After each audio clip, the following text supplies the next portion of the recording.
Davanagere by election ಅಖಾಡ ಕಾಂಗ್ರೆಸ್ ಪಾಳೆಯದ ಒಳಗಿನ ಅಲ್ಪಸಂಖ್ಯಾತ ಬಣದೊಳಗೆ ತಲ್ಲಣ ಸೃಷ್ಟಿಸಿದೆ. ವ್ಯಕ್ತಿ ಪ್ರತಿಷ್ಠೆ ಹಾಗೂ ಪಕ್ಷ ನಿಷ್ಠೆಯ ಜಿದ್ದಿನಲ್ಲಿ ಕಾಂಗ್ರೆಸ್ ಪಕ್ಷ ಪರಿತಪ್ಪಿಸುವಂತಾಗಿದೆ. ಹಾಗೆಯೇ ಅಲ್ಪಸಂಖ್ಯಾತರ ವಿಚಾರದಲ್ಲಿ ಪಕ್ಷ ಒಮ್ಮೆ ಚಿಂತಿಸಿ ಮುನ್ನಡೆಯುವಂತೆ ಮಾಡಿದೆ.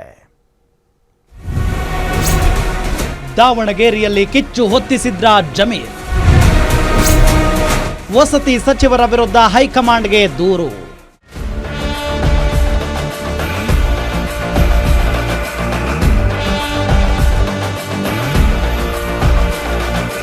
ಬೈ ಎಲೆಕ್ಷನ್ ಕಾವು ಶುರುವಾದಾಗಿನಿಂದ ಜಮೀರ್ ಅಹಮದ್ ಸಿಕ್ಕಾಪಟ್ಟೆ ಸದ್ದು ಮಾಡ್ತಿದ್ದಾರೆ. ಅದರಲ್ಲೂ ದಾವಣಗೆರೆ ಬೈ ಎಲೆಕ್ಷನ್ ವಿಚಾರದಲ್ಲಿ ಗೊಂದಲ ಮೂಡಿಸಿ ಹೈಕಮಾಂಡ್ ಕೆಂಗಣ್ಣಿಗೂ ಗುರಿಯಾಗಿದ್ರು ಜಮೀರ್. ಆದ್ರೀಗ ಮತ್ತೊಂದು ವಿಚಾರದಲ್ಲಿ ಸದ್ದು ಮಾಡಿದ್ದು ತಮ್ಮ ಸಮುದಾಯದವರೇ ಜಮೀರ್ ವಿರುದ್ಧ ಕಂಪ್ಲೇಂಟ್ ಮಾಡ್ತಿದ್ದಾರೆ.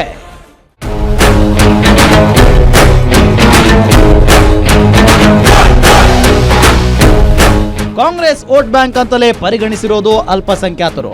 ಆದರೆ ಈ ಬಾರಿಯ ಬೈ ಎಲೆಕ್ಷನ್ ಅಖಾಡದಲ್ಲಿ ಈ ಸಮುದಾಯದ ಹೆಸರಿನಲ್ಲೇ ಪಕ್ಷದ ನಾಯಕರು ಆಡಿದ ಆಟ ಇಡೀ ಸಮುದಾಯವನ್ನ ರೊಚ್ಚಿಗೇಳುವಂತೆ ಮಾಡಿದೆ. ದಾವಣಗೆರೆ ಬೈ ಎಲೆಕ್ಷನ್ ವಿಚಾರದಲ್ಲಿ ಸಿಎಂ ಆಪ್ತರೆಂದು ಗುರುತಿಸಿಕೊಂಡಿದ್ದ ಪ್ರಭಾವಿ ನಾಯಕರು ಆಡಿದ ರಾಜಕೀಯದಾಟ ಇಡೀ ಸಮುದಾಯವನ್ನೇ ಅನುಮಾನಿಸುವಂತೆ ಮಾಡಿದೆ.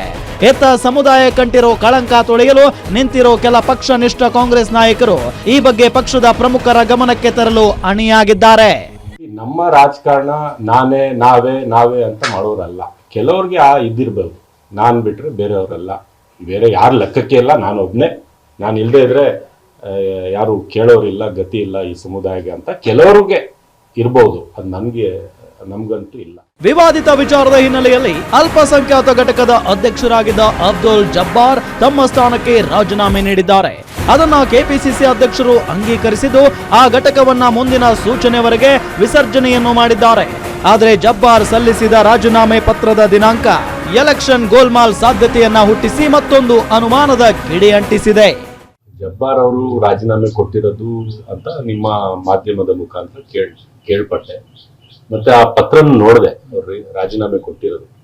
ಅದು ಅವ್ರು 3ನೇ ತಾರೀಕಿಗೆ ತಯಾರು ಮಾಡಿ ಇಟ್ಕೊಂಡಿದ್ರು ಅನ್ಸುತ್ತೆ. ಯಾಕಂದ್ರೆ 3ನೇ ತಾರೀಕು ರಾಜೀನಾಮೆ, ಅದು ಚುನಾವಣೆ ಮಧ್ಯದಲ್ಲೇ ರಾಜೀನಾಮೆ ಕೊಟ್ರೆ ಸ್ವಲ್ಪ ಕಾಂಗ್ರೆಸ್ಗೆ ಧಕ್ಕೆ ಆಗಿ ಬಿಜೆಪಿಗೆ ಸಹಾಯ ಆಗ್ಬೋದು ಅಂತ ಏನಾದ್ರೂ ಇತ್ತೋ ಏನೋ ನನ್ಗೆ ಗೊತ್ತಿಲ್ಲ.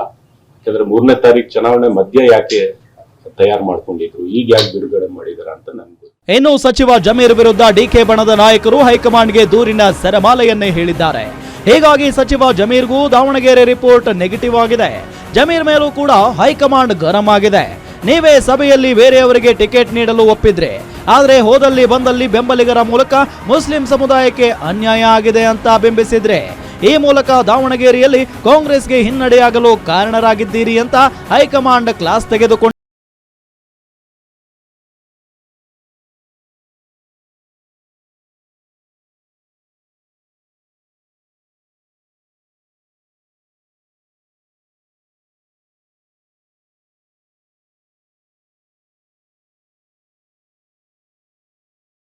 ಅನುಮಾನಗಳನ್ನ ಹುಟ್ಟು ಹಾಕಿದೆ.